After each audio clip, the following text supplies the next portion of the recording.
Happy Wednesday.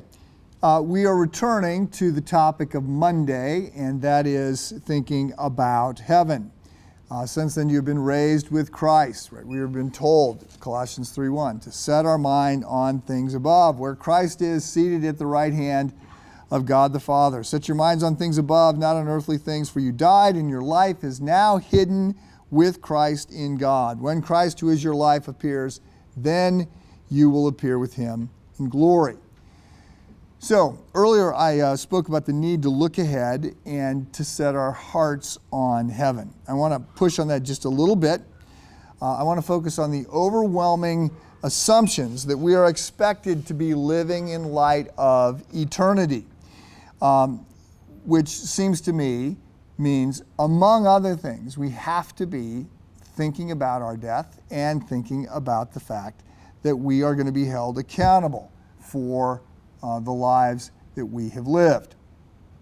This is all very contrary to the spirit of our age. But the command that we're given here is that we are to set our hearts, so our affections, on things above. One of the reasons to be generous is because where your treasure is, there will your heart be. So it's not saying, for the record, it's not saying that you give money to what you love. It's saying if you give money, you will love what you're giving it to.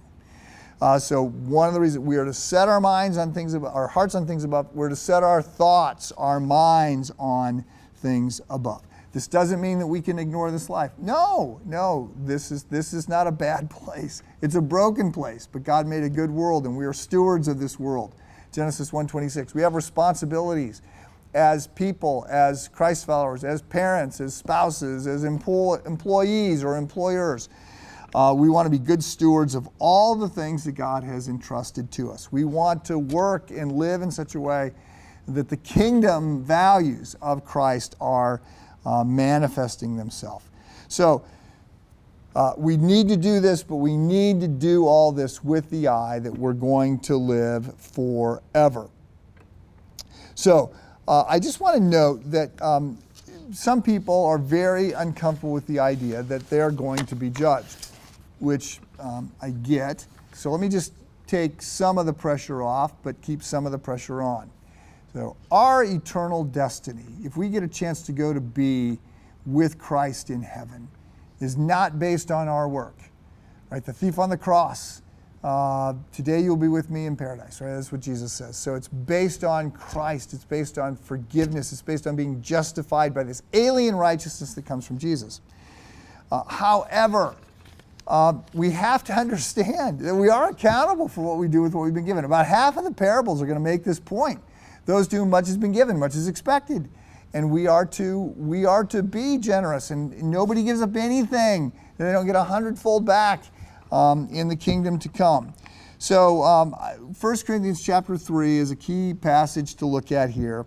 So let me just close with that. It says, this is Paul writing, "If anyone builds on this foundation using gold, silver, costly stones, wood, hay, or stubble, their work will be shown for what it is, because the day will bring it to light. It will be revealed with fire, and the fire will test the quality of each person's work." So everything that we do will be tested.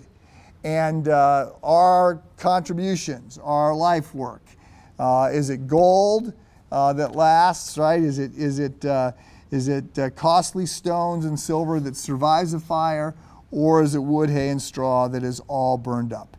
If what has been built survives, the builder will receive a reward.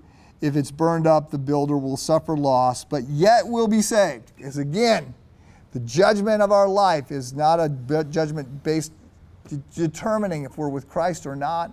It's determining our rewards, and those are based on our work. So, once again, live today in light of eternity. Set your mind on things above, where Christ is seated at the right hand of the Father. Have a good day.